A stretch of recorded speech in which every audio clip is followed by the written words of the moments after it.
Assalamualaikum warahmatullahi wabarakatuh. Nah, hari ini kita akan belajar tentang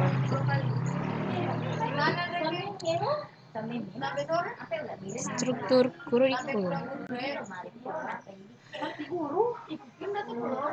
Baiklah, di sini ada latar belakangnya.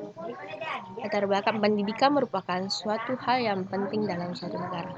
Pada negara yang maju adalah negara yang punya sistem pendidikan yang baik dan tepat dengan keadaan bangsanya. Dalam undang-undang dijelaskan bahwa tujuan pendidikan adalah untuk mencerdaskan bangsa. Maka dalam mencapai tujuan tersebut diperlukan kurikulum yang baik. Dalam menjalankan proses belajar mengajar, guru tentu memerlukan metode pengajaran yang baik sesuai dengan materi apa yang diajarkan. Tapi kebanyakan guru belum bisa menerapkan dan memahami metode apa yang harus dipilih untuk membantunya dalam menyampaikan materi. Nah, selanjutnya kita masuk ke pembahasan, yaitu pertama pengembangan kurikulum. Istilah kurikulum berasal dari bahasa Latin curriculum. Semula berarti a running course of course or course, especially a carried race course, dan terdapat pula bahasa Prancis courir, to run. Artinya berlari. Kemudian istilah itu digunakan untuk sejumlah kurs atau mata pelajaran yang harus ditempuh untuk mencapai suatu gelar atau ijazah.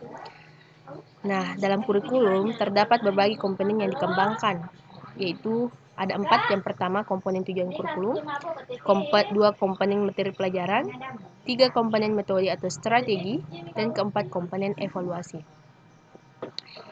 Yang kedua, penentuan dan proses metode mengajar.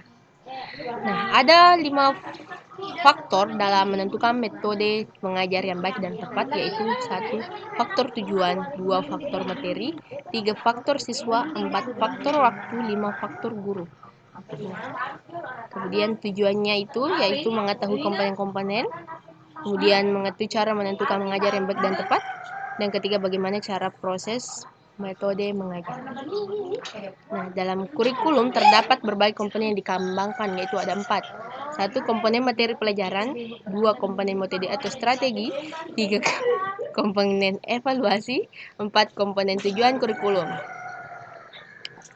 Baiklah, terima kasih. Sekian hari ini anak-anak. Jadi harap dipaham sampai sini. Kasih, assalamualaikum warahmatullahi wabarakatuh. Bilang orang anak-anak. Yang usah